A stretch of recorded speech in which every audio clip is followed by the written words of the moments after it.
Hello दोस्तों, स्वागत है आप सभी का। दोस्तों आज बृहस्पतिवार है और आज उत्तराखंड की क्लास आपकी आने वाली है। ठीक है, तो आज हम पढ़ेंगे बागेश्वर जिले के बारे में।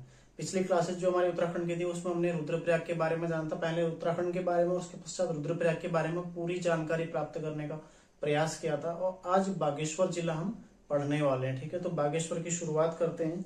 सबसे पहले हल्का सा मैं आपको मैप के जरिए बागेश्वर समझा दूं किस तरह से आपको बागेश्वर पढ़ना है। ठीक है, इस तरह से हल्का बागेश्वर का मैप है।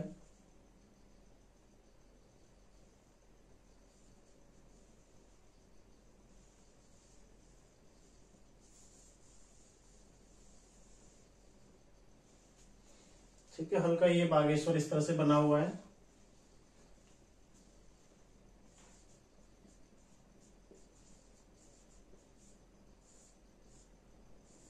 बागेश्वर थोड़ा बहुत मैप ऊपर नीचे हो सकता है, तो आप लोग मैप देखकर अच्छे से इसको बना लीजिएगा। ठीक है, ये है बागेश्वर। देखो बागेश्वर की सबसे पहले जानते हैं यहाँ कौन पड़ता है। इसके पूर्व की ओर में पिथौरागढ़। ठीक है, पिथौरागढ़ पड़ता है इसके पूर्व की ओर में, पिथौरागढ़। ठीक है, पश्चिम में कौन आएगा, ये एरिया किसका है, चमोली का, चमोली। ठीक है, यहां तक पिथौरागढ़ है, यहाँ चमोली है। ठीक है, यहाँ कौन है इसका, अल्मोड़ा। ठीक है, अल्मोड़ा इधर आता है।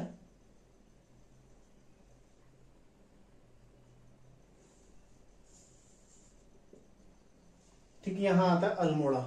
तो बागेश्वर जिला जिसके पूर्व में पिथौरागढ़ है, पश्चिम में चमोली है। ठीक है, उत्तर पश्चिम में चमोली है और नीचे दक्षिण पश्चिम में अल्मोड़ा है। ठीक है, यहां तक पूरा पिथौरागढ़ आता है इसमें, यहां से इधर अल्मोड़ा आता है। ठीक है, ये चमोली का एरिया है। तो आपने ध्यान रखना है। तो कुल जो बागेश्वर जिला है इसको कुल कितने जिले छूते हैं, 3 जिले छूते हैं। कौन कौन से, एक पिथौरागढ़, अल्मोड़ा और चमोली। सबसे पहला क्वेश्चन तो यही बन गया। ठीक है, तो बागेश्वर को कुल कितने जिले छूते हैं, 3 जिले। देखो, चमोली, पिथौरागढ़ और अल्मोड़ा, बागेश्वर। ठीक है, इसका क्षेत्रफल कितना है, क्षेत्रफल कितना है इसका, एरिया 2246 वर्ग किलोमीटर स्क्वायर। ठीक है, 2246, यानी कि राज्य में नीचे से तीसरे स्थान पर ये आता है। सबसे कम किसका है, चंपावत का है। उसके बाद कौन है, रुद्रप्रयाग। ठीक है, तो आपने ये भी ध्यान रखना है। अब यदि 2011 के अनुसार इसके कुछ आंकड़े देखे जाएं बागेश्वर के। ठीक है, ये तो इसका थोड़ा बहुत आपका मैप समझ में आ गया होगा। पूर्व में पिथौरागढ़ है, ठीक है, पश्चिम उत्तर चमोली, यहाँ दक्षिण पश्चिम में कौन है, अल्मोड़ा है। बागेश्वर जिसका क्षेत्रफल कितना है, 2246 किलोमीटर स्क्वायर है। ठीक है, इसकी स्थापना कब होती है, बागेश्वर की स्थापना, इसकी स्थापना होती है 15 सितंबर 1997। ठीक है, 3 जिले बने थे आपके, पता होगा, बागेश्वर, रुद्रप्रयाग और चंपावत, 3 जिले एक साथ बने। तो इनमें एक जिला ये भी है बागेश्वर। ठीक है, 15 सितंबर 1997 को इसकी स्थापना होती है। ठीक है, जिसका क्षेत्रफल कितना है, 2246 वर्ग किलोमीटर। आपने ये ध्यान रखना है। ठीक है, इसके अलावा देखो यहाँ की कुल जनसंख्या कितनी है, कुल जनसंख्या प्रतिशत, राज्य की कुल जनसंख्या कितनी है, 186,292। ठीक है, इसमें से कुल जनसंख्या प्रतिशत कितना है, 2.58%। राज्य की कुल जनसंख्या का बागेश्वर की जनसंख्या कितनी है, 2.58%, जो कि राज्य में 11वें स्थान पर है।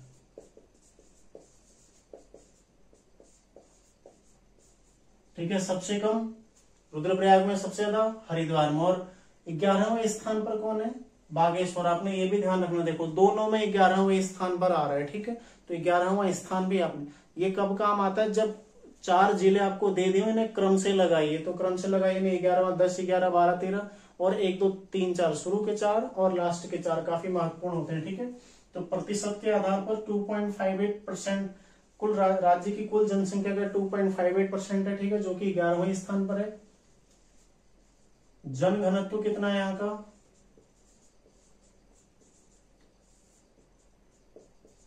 116। ठीक है, 116 यहाँ का जनगणना, तो ये भी आपने याद रखना है। लिंगानुपात, लिंगानुपात कितना है 1090। ठीक है, ये था तब, अभी वर्तमान में बढ़ चुका है, लेकिन तब जो 2011 की जनगणना, ठीक है 2011 की जनगणना में 1090 था। पूर्व में कितना था, उससे पूर्व मतलब पूर्व 2001 में 1106। अब देखो ये क्यों लिखा रहा हूं मैं, क्यों, क्योंकि 2011 की जनगणना थी, उसमें 2001 की अपेक्षा देखो कमी आई है, वृद्धि नहीं हुई है, कमी आई है। एक ऐसा जिला है जिसमें कमी आई है, और भी जिले हैं जिनमें कमी आई है, उनको पढ़ेंगे। ठीक है, कुल 5-6 जिले ऐसे जिनमें कमी आई है, तो इसमें भी कमी आई है। देखो एक जिला ये भी है जिसमें कमी आई है, तो आपने याद रखना है। ठीक है, यहाँ पर लिखता हूं पूर्व की अपेक्षा गिरावट।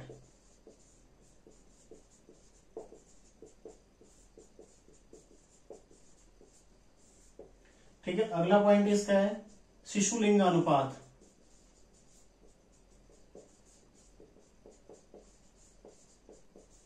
शिशु लिंगानुपात, ठीक है, ये कितना है यहाँ का 904। ठीक है, शिशु लिंगानुपात है 904। अगला है साक्षरता, यदि देखते हैं आप है 80.01%। ठीक है, जिसमें पुरुष साक्षरता कितनी है और महिला कितनी है, महिला है 69.03%। ठीक है, पुरुष कितनी है, पुरुष साक्षरता है 92.33%। ठीक है, देखो काफी बड़ा अंतर है। और एक चीज और देखो, सीधा याद आना चाहिए आपको, राज्य में महिला औसत कितना है साक्षरता 70 है ना, तो ये 70 से कम है। ठीक है, तो यहां पर लिख लो राज्य औसत से कम।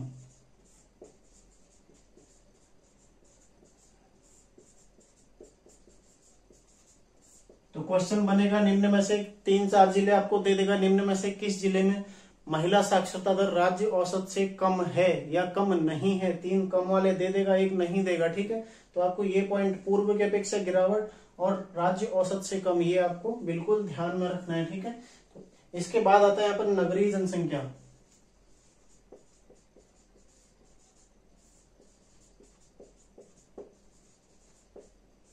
नगरीय जनसंख्या प्रतिशत कितना है 3.49। ठीक है, और ग्रामीण जनसंख्या कितना है,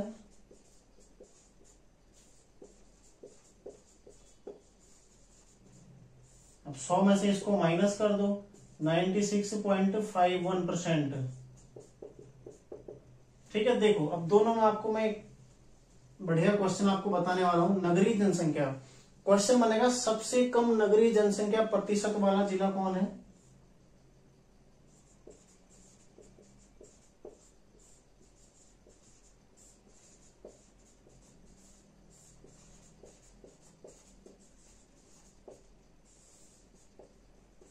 ठीक है, किसका है, बागेश्वर का। ठीक है, और ग्रामीण जनसंख्या सबसे कम, सबसे अधिक ग्रामीण जनसंख्या प्रतिशत, देखो प्रतिशत किसका है, बागेश्वर का। ठीक है, सबसे अधिक प्रतिशत में यहां पर लिख देता हूं। ठीक है, आप लोग पूरा इसको लिख लीजिए, सबसे अधिक परसेंटेज किसका है, बागेश्वर का। लेकिन सर्वाधिक ग्रामीण जनसंख्या कहाँ है, वो है हरिद्वार में, 11 लाख के आसपास है। ठीक है, यहाँ की उतनी कुल जनसंख्या, यहाँ की 2.5 लाख 3 लाख जनसंख्या, वहां 11 लाख है। ठीक है, तो सर्वाधिक ग्रामीण जनसंख्या कहाँ हो जाएगी, हरिद्वार में। ये आपने पॉइंट याद रखना है। ठीक है, यहाँ परसेंटेज है ज्यादा, देखो जिला है, छोटा जिला है। ठीक है, इतनी पॉपुलेशन है, पॉपुलेशन के हिसाब से यहाँ की कुल जो जनसंख्या है, ठीक है, उसके हिसाब से सर्वाधिक ग्रामीण जनसंख्या क्या है, इतनी परसेंटेज है। देखो जनसंख्या, मान लिया यहाँ पर 3 लाख लोग रहते हैं। ठीक है, 3 लाख का आप लगभग 90% हो जाएगा, 2,70,000, तो 2,85,000 के आसपास यहाँ के ग्रामीण लोग रहते हैं। ये परसेंटेज है। देखो 3 लाख में से मात्र 15,000 लोग आपको यहाँ पर क्या दिख रहे हैं, शहरी। मतलब एक मैं अनुमान लगा रहा हूँ, 3 लाख से कम जनसंख्या यहाँ की। ठीक है, तो एक अनुमान के तौर पर देखो केवल 15,000 यहाँ पर गैप बचा है। लेकिन इसका परसेंटेज कितना है, ये 95, 3 लाख का 95% कितना हो गया, 2,85,000 यहाँ पर ग्रामीण जनसंख्या रहती है। लेकिन यदि हरिद्वार देखते हो, वहां पर 18 लोग हैं, 18 लाख लोग हैं।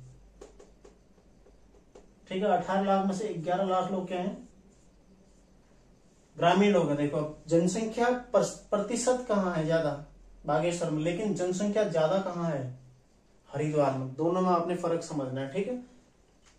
आगे देखते हैं, इसमें ग्रामीण जनसंख्या हो गया और सर्वाधिक अनुसूचित जाति।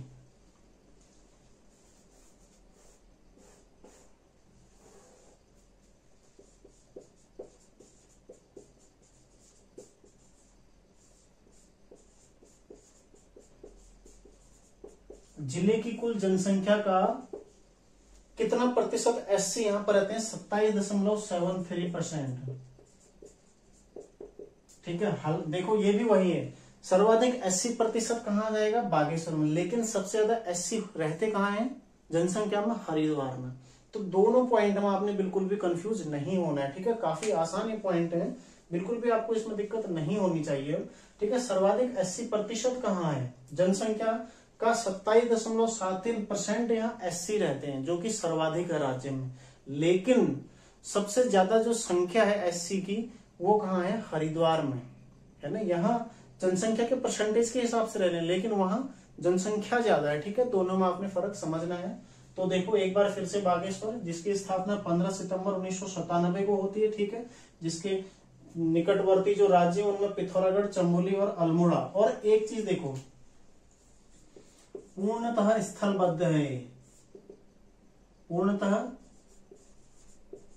स्थलबद्ध, लैंड लॉक्ड जिसे बोलते हैं, ठीक है।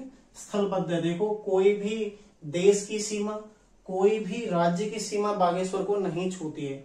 तो पहला जिला हमने पढ़ा था रुद्रप्रयाग, जिसकी कोई सीमा बाहरी राज्यों या फिर देश को नहीं छू रही थी, ठीक है। वैसे ही क्या है, बागेश्वर भी, इसकी कोई भी सीमा, कुल 4 अंतरस्थलीय जिले हैं उत्तराखंड में, ठीक है, जिनमें से एक ही है बागेश्वर, एक हम पढ़ चुके हैं, ठीक है। 2 और आएंगे, अल्मोड़ा और टिहरी गढ़वाल, ठीक है। 2 और आएंगे, उनको भी हम पढ़ेंगे, फिलहाल ये 2 हमने देख चुके हैं, ठीक है।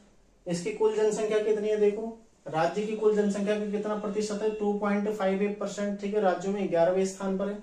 जनघनत्व कितना, 116। लिंगानुपात कितना, 1090।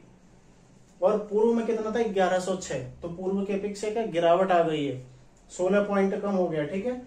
फिर 16 कम हो गया, ठीक है, पिथौरागढ़। फिर क्या, शिशु लिंगानुपात कितना है, 904।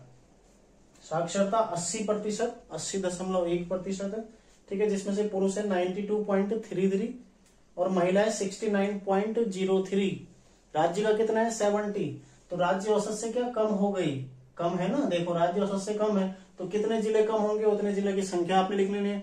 कौन कौन जिले कम है आपने याद रखना है। क्वेश्चन बनेगा, निम्न में से किस जिले की महिला साक्षरता राज्य औसत से कम है या राज्य औसत से अधिक है, ठीक है। 3 कम वाले दे देगा, 1 अधिक वाले दे देगा। तो क्वेश्चन तो बनाना है आपको, ठीक है। तो समझो एग्जामिनर क्वेश्चन कैसे बनाएगा, है देखो आसान, सब पढ़ रहे हैं, लेकिन समझना है बस थोड़ा सा, एक पॉइंट। वही चीज पढ़ के जाओगे पेपर में वही आता है, बस थोड़ा सा समझने की जरूरत होती है, थोड़ा स्मार्ट तैयारी, ठीक है। फिर नगरीय जनसंख्या प्रतिशत कितना, 3.49, सबसे कम नगरीय जनसंख्या वाला जिला परसेंटेज के आधार पर। और जनसंख्या के आधार पर कौन है सबसे कम नगरीय जनसंख्या, ये होगी देहरादून में, ठीक है। ग्रामीण जनसंख्या प्रतिशत कहाँ है, सर्वाधिक ग्रामीण जनसंख्या प्रतिशत कहाँ है, बागेश्वर में। और सबसे कम, ठीक है, सबसे अधिक जो नगरीय जनसंख्या है वो जनसंख्या के हिसाब से, जो ग्रामीण जनसंख्या सॉरी, वो जनसंख्या के हिसाब से कहाँ है, हरिद्वार में, लेकिन परसेंटेज के हिसाब से कहाँ है, बागेश्वर में, ठीक है। और सर्वाधिक 80% कहाँ है, बागेश्वर में, 27.73%, ठीक है। तो ये इनका थोड़ा जनांक आंकड़ा हो गया, बागेश्वर का स्थापना हो गई, इसका मैप हो गया, जो आपको लगभग समझ में आ गया होगा, ठीक है। अब देखते हैं जिले में कुल स्थित तहसीलें, ठीक है, इसके बारे में थोड़ा जानकारी लेते हैं। अब देखो आगे के पॉइंट देखते हैं, बागेश्वर की तहसीलें। तहसील कितनी यहाँ पर, 4 हैं। कौन कौन सी हैं, एक है बागेश्वर, ठीक है, फिर है गरुड़, कपकोट और कांडा, ठीक है। 4 तहसीलें यहाँ पर, बागेश्वर, गरुड़, कपकोट और कांडा, ठीक है। ब्लॉक कितने हैं यहाँ पर, 3। कौन कौन से ब्लॉक हैं, एक है बागेश्वर, फिर है गरुड़ और कपकोट, ठीक है। ये यहाँ के क्या है, ब्लॉक है। बागेश्वर, गरुड़ और कपकोट यहाँ के ब्लॉक है। बागेश्वर, गरुड़, कपकोट और कांडा क्या है, यहाँ की तहसीलें हैं। देखो अब आपको इसमें दिखाई दे रहा होगा तहसीलें कितनी है, 4। रुद्रप्रयाग में भी कितनी थी, 4। ब्लॉक कितने हैं, 3। रुद्रप्रयाग में भी कितने थे, 3। ठीक है। तो सबसे कम कम ब्लॉक कहाँ है, यही है। अभी आप आगे देखोगे सब 3 या 3 से ऊपर ही आपको मिलने वाले हैं। ठीक है। तो यहाँ की एक सामान्य सी जानकारी। उसके पश्चात यहाँ विधानसभा सीट कितनी है, 2। एक है बागेश्वर और एक है कपकोट। ठीक है। ये भी आपने याद रखना है, एक बागेश्वर और एक कपकोट। बागेश्वर कौन सी है, एससी के लिए रिजर्व है। ठीक है। और कपकोट नहीं है। यहां से कौन है, चंदन राम दास। चंदन राम दास यहां से विधायक है। ठीक है। और कपकोट से कौन है, सुरेश गढ़िया। ठीक है। चंदन राम दास क्या है, अभी परिवहन मंत्री। उत्तराखंड राज्य सरकार में परिवहन मंत्री कौन है, चंदन राम दास। कहाँ के हैं, बागेश्वर सीट से हैं। ठीक है। और कपकोट से कौन है, सुरेश गढ़िया। ये भी आपने ध्यान रखना है, सुरेश गढ़िया। सुरेश गढ़िया। ठीक है। सुरेश गढ़िया और चंदन राम दास दोनों आपने ध्यान रखने। बिल्कुल। रुद्रप्रयाग से कितने थे, 2। एक महिला थी शैला रानी रावत और एक कौन थे, भरत सिंह चौधरी। अब यहां से कितने हैं, चंदन राम दास और सुरेश गढ़िया, 2। बागेश्वर की सीट क्या है, एससी है। और ये चंदन राम दास क्या है, अभी परिवहन मंत्री है उत्तराखंड राज्य सरकार में। ठीक है। बागेश्वर किस लोकसभा सीट में आता है, अल्मोड़ा। बागेश्वर अल्मोड़ा लोकसभा सीट में आता है। ठीक है। अल्मोड़ा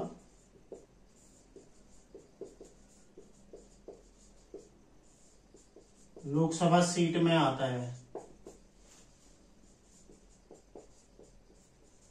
अल्मोड़ा कैसी है, एससी के लिए रिजर्व है। ठीक है। और कौन है यहां से अभी, अजय टमटा।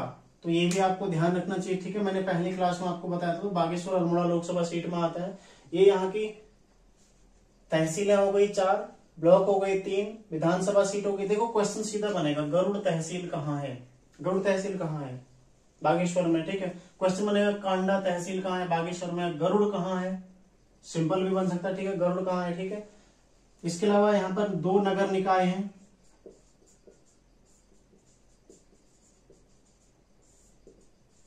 दो कौन कौन से नगर निकाय हैं, ठीक है। एक है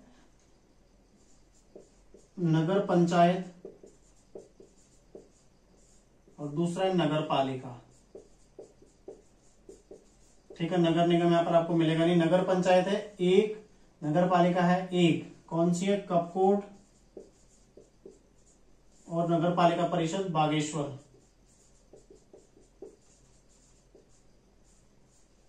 बस। ठीक है। तो ये यहाँ के कुछ प्रमुख प्रशासनिक चीजें। ठीक है।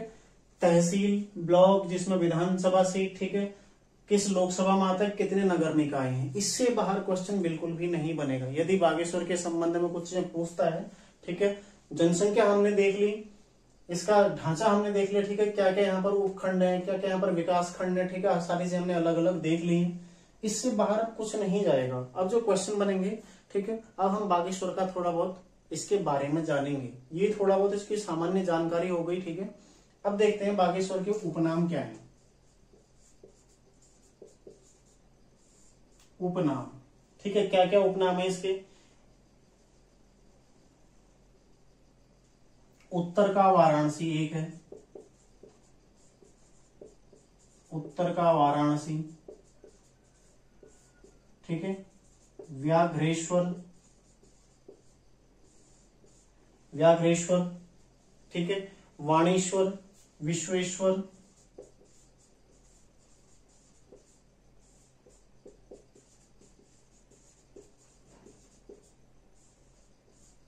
विश्वेश्वर, ठीक है, वाणेश्वर है, विश्वेश्वर है। वाराणसी का दूसरा रूप भी इसे कहा जाता है, ठीक है, वाराणसी का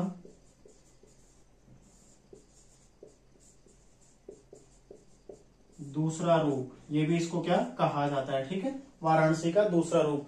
तो आप लोगों ने इसके उपनाम याद रखना। देखो, उत्तर का वाराणसी, व्याघ्रेश्वर, वाणेश्वर, विश्वेश्वर, वाराणसी का दूसरा रूप, वही उत्तर का वाराणसी, ठीक है, इसे कहा जाता है। अब यदि बात करें बागेश्वर क्यों महत्वपूर्ण है, बागेश्वर ऐतिहासिक दृष्टि से बहुत महत्वपूर्ण है, ठीक है। उत्तराखंड के इतिहास में एक बड़ा नाम जो है बागेश्वर रखता है। क्यों?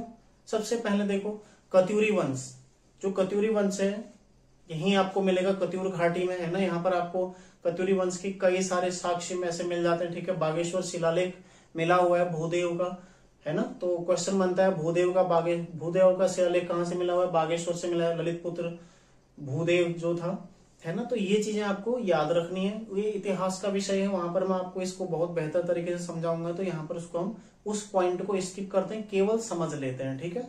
तो बागेश्वर का शिलालेख भूदेव द्वारा रचित है, ठीक है, जो कि कत्यूरी वंश का शासक था। और वहां से लेकर स्वतंत्रता संग्राम तक, देखो स्वतंत्रता संग्राम में बागेश्वर के योगदान को कोई नहीं भूल सकता है ना।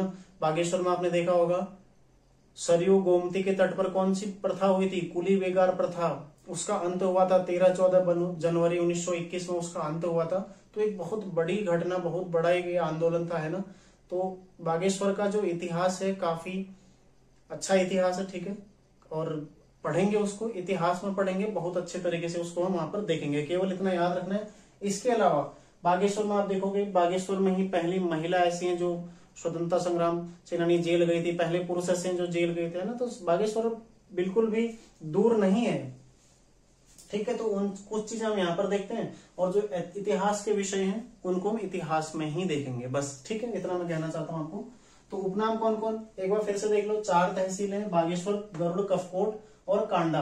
तो कपकोट तक का देखो 3 ब्लॉक है नीचे, बागेश्वर, गरुड़, कपकोट, बस एक एक्स्ट्रा अपने तहसील याद रखनी है, कांडा, ठीक है। विधानसभा सीटें कितनी है? 2, एक है बागेश्वर जो कि एससी के लिए रिजर्व है, वर्तमान में चंदन राम दास यहाँ से विधायक है, जो कि वर्तमान में उत्तराखंड सरकार के परिवहन मंत्री भी हैं, ठीक है।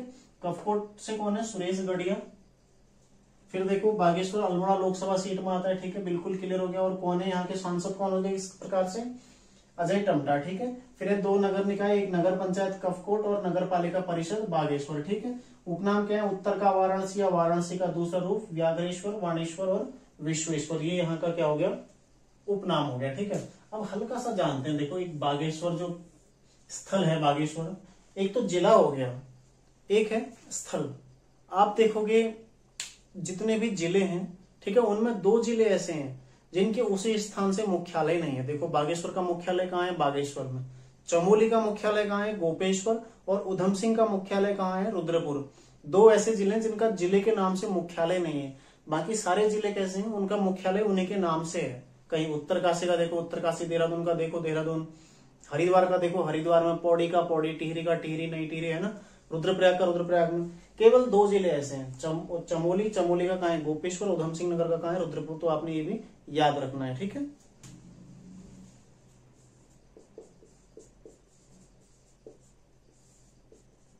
ठीक है, जनपद के अंदर ही बागेश्वर, जिसके नाम से बागेश्वर इसको बोला जाता है, ठीक है। तो इस स्थान पर कहां पर है? देखो सरयू प्लस गोमती प्लस माना जाता है कि अदृश्य सरस्वती,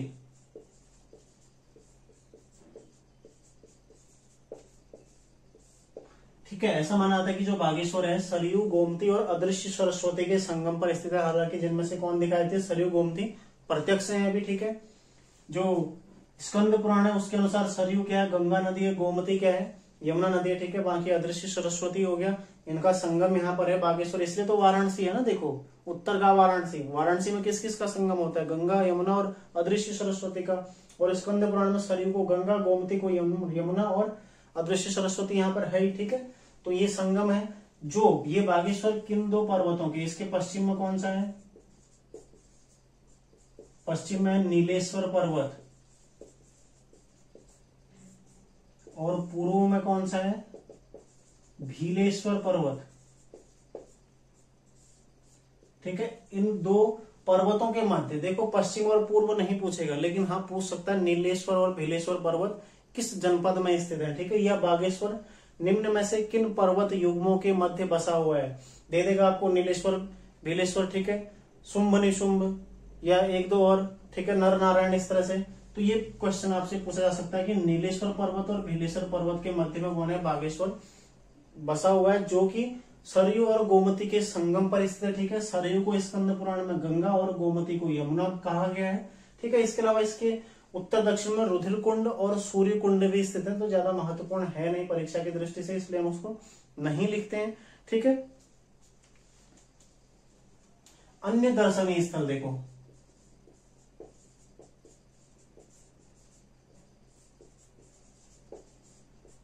दर्शनीय स्थल कौन कौन से हैं। सबसे पहला जो यहाँ का मंदिर आता है आपका, ये है बैजनाथ बागनाथ मंदिर।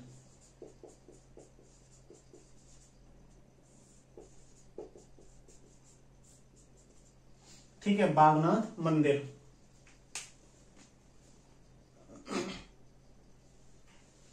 तो इस मंदिर के जो पॉइंट होंगे, सबसे पहला सरयू प्लस गोमती संगम पर स्थित है।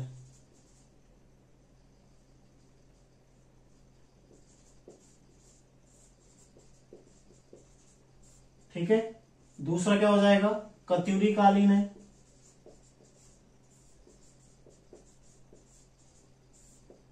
ठीक है, नागर शैली में बना हुआ है।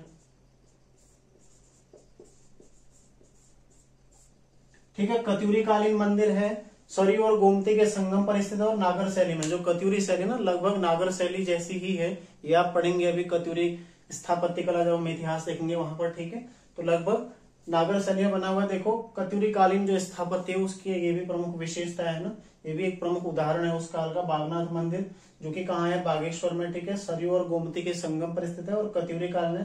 ठीक है, नागर शैली में बना हुआ है, इससे बाहर कुछ नहीं है ना। सीधा क्वेश्चन बनेगा, बागनाथ मंदिर कहाँ है, कहाँ है बागनाथ मंदिर, कहाँ हो जाएगा, बागेश्वर में है ना। अगला मंदिर देखो, बैजनाथ। बैजनाथ, ठीक है, बैजनाथ कहाँ है, गोमती और गरुड़ गंगा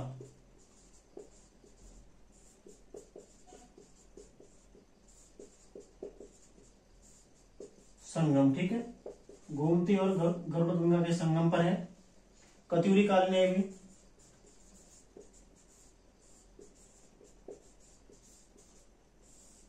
मंदिर समूह है यहाँ पर। ठीक है, मंदिर समूह। कत्यूरी कालीन शिखर युक्त मंदिर, उनका एक उदाहरण है कौन, बैजनाथ। ठीक है, कई सारे मंदिर, कम से कम 25-26 मंदिरों का यहाँ पर समूह है। ठीक है, गोमती और गरुड़ गंगा के संगम पर स्थित है, कत्यूरी काल में निर्मित है और मंदिर समूह यानी कि कत्यूरी शैली हो गई। ठीक है, और कत्यूरी की भी कौन सी शैली होगी, शिखर युक्त शैली। ठीक है, शिखर युक्त मंदिर। तो बैजनाथ और बागनाथ दोनों कहाँ है, बागेश्वर में, कत्यूरी कालीन है। ठीक है, और कत्यूरी शैली में ही लगभग, नागर शैली भी उसी के समान है।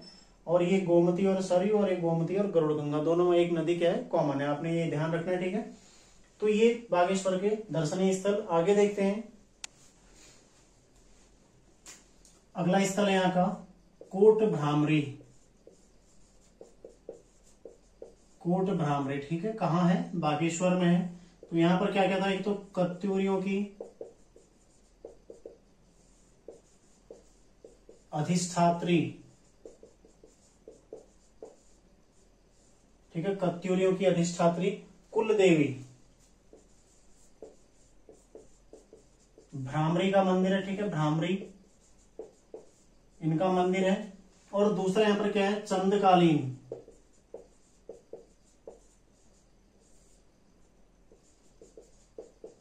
नंदा देवी मंदिर भी यहां पर स्थित है। ठीक है, नंदा देवी मंदिर।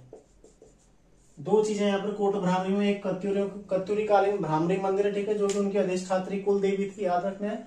और चंद्रकालीन नंदा देवी मंदिर यहाँ पर स्थित है। उसके बाद आता है कपकोट। ठीक है, कपकोट कहां पर बसा हुआ है, किस किस के मध्य है, खीर गंगा और सरयू तट पर है। ठीक है, खीर गंगा प्लस सरयू तट। तो आपने ये भी ध्यान रखना है, खीर गंगा और सरयू के तट पर कौन स्थित है, कपकोट स्थित है, जो कि यहाँ की एक तहसील है ना, यहाँ की एक तहसील है, यहाँ का एक ब्लॉक है। ठीक है, यहाँ की विधानसभा सीट भी है। ठीक है, तीनों चीजें आपने ध्यान रखनी है। उसके बाद आता है कौसानी। देखो सबसे महत्वपूर्ण स्थल जो बागेश्वर का है वो कौन है, कौसानी। क्यों महत्वपूर्ण है, कई मायनों में महत्वपूर्ण है। ठीक है, जैसे सुमित्रानंदन पंत साहब की जन्मस्थली है कौसानी। ठीक है, उसके अलावा महात्मा गांधी जी भी यहाँ पर आए हुए थे स्वतंत्रता संग्राम के दौरान, 1929 में आए थे, यहाँ पर ठहरे थे। ठीक है, यहाँ पर अनासक्ति आश्रम। ठीक है, उसके पश्चात लक्ष्मी आश्रम स्थापित किया गया है। तो कई मायनों में कौसानी महत्व रखता है, ठीक है। उसके अलावा एक प्रसिद्ध पर्यटन स्थल भी है, चाय के बागान यहाँ पर आपको दिखाई देते हैं, ठीक है। तो इसके बारे में जानते हैं। देखो किस किस के मध्य, कोसी और गरुड़ गंगा के मध्य है,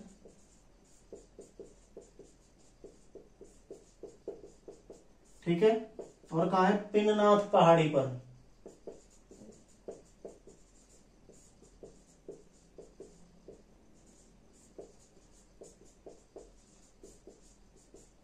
कोसी और गरुड़ गंगा के मध्य है, पिन्नाथ पहाड़ी पर स्थित, ठीक है। प्राचीन नाम क्या है, बलना।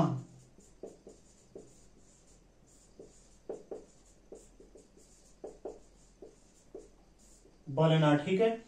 और कौशिक मुनि की तपस्थल यहां पर मानी जाती है,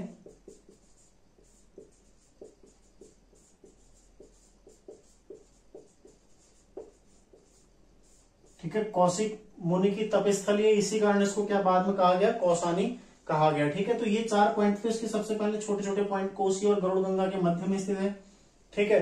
पिन्नाथ पहाड़ी पर स्थित है, प्राचीन नाम क्या है, बलना। और कौशिक मुनि की तपस्थली से माना जाता है, इसी कारण इसका नाम कौसानी पड़ा। लेकिन ऐतिहासिक दृष्टि से यदि आप देखते हैं तो 1929 में गांधी जी यहां आए थे, ठीक है। कहा, बागे कौसानी में, ठीक है, यहां पर आए थे। और 14 दिन तक इन्होंने रुके, ठीक है। उन्होंने इसे क्या कहा है, भारत का स्विट्जरलैंड।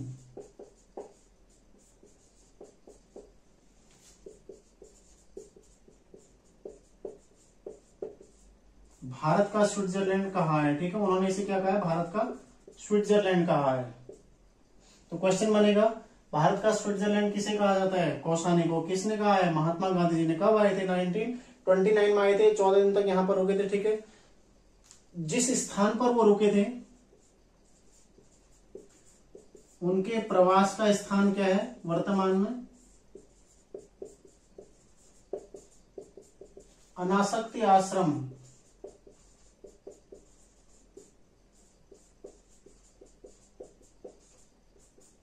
अनासक्ति आश्रम, ठीक है।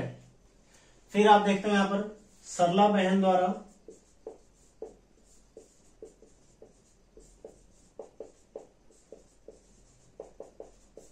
स्थापित कौन सा आश्रम, लक्ष्मी आश्रम,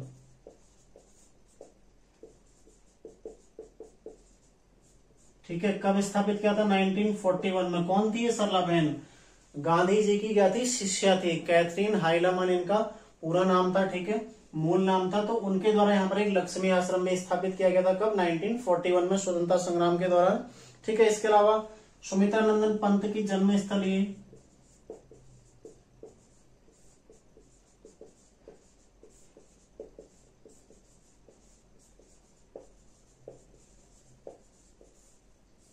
कहां पर आती है, पंथ वीथिका, ठीक है। ये भी कहाँ है, बागेश्वर में पड़ती है, ठीक है, पंथ वीथिका। ये भी कहाँ है, इसी कौसानी के आसपास में पड़ती है। यहाँ पर अभी वर्तमान में सुमित्रानंदन पंत संग्रहालय भी स्थित है, ठीक है। के समीप क्या है, कौसानी के समीप पिनाकेश्वर मंदिर है,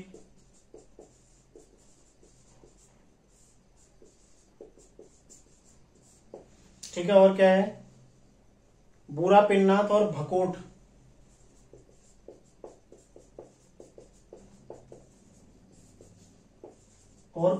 ठीक है। ये यहाँ के प्रसिद्ध स्थल हैं। और पिन्नाथ मंदिर, बूरा पिन्नाथ, पिनाकेश्वर मंदिर और भकोट यहाँ के मंदिर है, ठीक है। इसके अलावा ये जो कौसानी है, चाय बागान है, यहाँ पर चाय के बागान भी हैं, जिसके लिए काफी प्रसिद्ध है, ठीक है। चाय के बागान, कौन सी चाय यहाँ पर होती है, गिरिराज,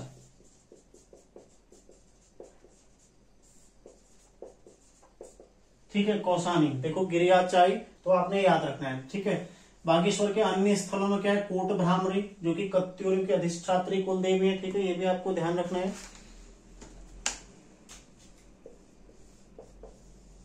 ठीक है।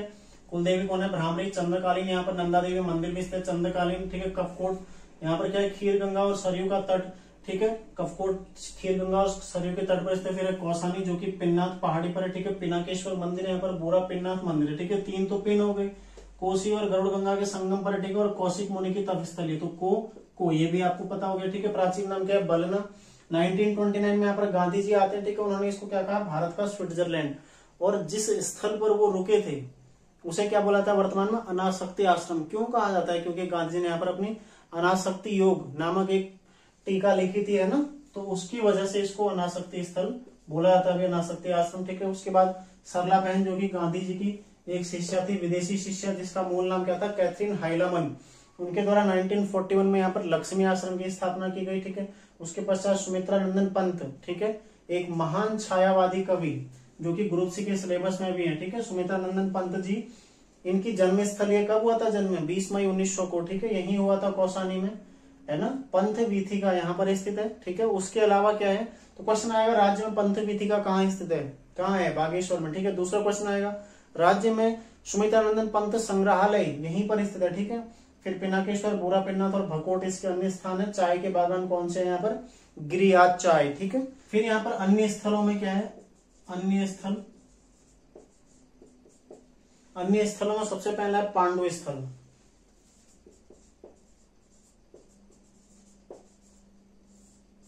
पांडु स्थल भी कहाँ है? बागेश्वर में। दूसरा है भद्रकाली, भद्रकाली मंदिर, ये भी कहाँ है? बागेश्वर में, ठीक है। पांडु स्थल देखो, तीन तरह के पांडु, एक पांडु स्थल जो कि बागेश्वर में, पांडुखोली गुफा कहाँ है? अल्मोड़ा में है, और पांडुकेश्वर कहाँ है? चमोली में। तीन तरह के पांडु देखो, पांडु स्थल, गुफा और केश्वर।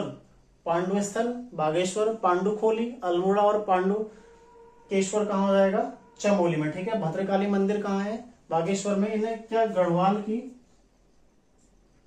कुमाऊं में, जैसे गढ़वाल में मानता है काली मठ, एक रुद्रप्रयाग में मंदिर है काली मठ मंदिर, ठीक है। तो कुमाऊं का काली मठ मंदिर के समान ही मान्यता वाला मंदिर कौन है? भद्रकाली मंदिर। काली मठ और भद्रकाली देखो एक शब्द दोनों में क्या है? कॉमन है ना। तो कुमाऊं जो गढ़वाल में काली मठ मंदिर है उसी के समान जो कुमाऊं का मंदिर है वो कौन सा है? भद्रकाली मंदिर। कहाँ है? बागेश्वर में, ठीक है। तो इस तरह से आप इसको याद रख सकते हैं, कुमाऊं का काली मठ, ठीक है। कुमाऊं का काली मठ तरह से आप इसको याद रख सकते हैं।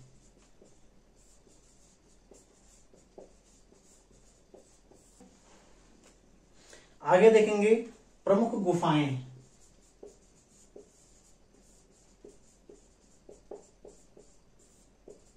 एक है भद्रकाली गुफा, एक है गौरी गुफा, ठीक है। भद्रकाली गुफा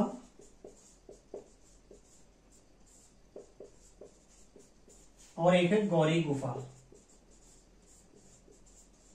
दो गुफाएं यहाँ पर, एक भद्रकाली और एक गौरी, ठीक है। आपको ये भी ध्यान रखना है, एक भद्रकाली गुफा है और एक गौरी गुफा है, ठीक है। तो आज के सेशन में इतना ही करते हैं, आगे जानेंगे कल बागेश्वर के प्रमुख पर्वत, ग्लेशियर, कोई बुग्याल, ठीक है। जो जो भी चीजें वहां पर स्थित हैं, दर्रे कितने हैं, ठीक है, जो भी चीजें यहाँ पर प्रमुख मिलेंगी तो वो सारी चीजें मैं आपको अगली क्लास में बागेश्वर के बारे में, वहां के प्रमुख व्यक्तित्व, यदि कोई संस्थान है तो वो सारे संस्थान, ठीक है, कोई न्यूज़पेपर जारी हुआ है तो वो सारी चीजें मैं आपको अगली क्लास में बताने वाला हूँ, ठीक है।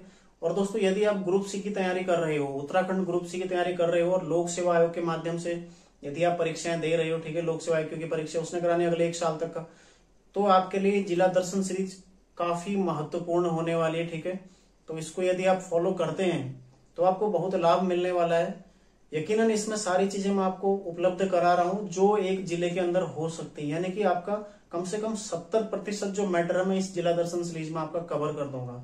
उत्तराखंड का इतिहास हम अलग से पढ़ेंगे, देखो नदियां मैं आपको बता रहा हूँ, पर्वतों की स्थिति क्या है, सारी चीजें मैं आपको भूगोल, इतिहास सब बता रहा हूँ। केवल जो वास्तविक इतिहास है उसको लिखा नहीं रहा हूं लेकिन समझा दे रहा हूँ, ठीक है। तो लिखाऊंगा कहाँ? इसके जस्ट पश्चात मैंने इतिहास ही शुरू करना है, तो इसलिए जिला दर्शन सीरीज आपके लिए काफी महत्वपूर्ण होने वाली है, ठीक है। तो आप लोग इसका पूरा पूरा लाभ उठाइए। मिलते हैं नेक्स्ट क्लास में, आप लोग तैयारी करते रहिए। धन्यवाद।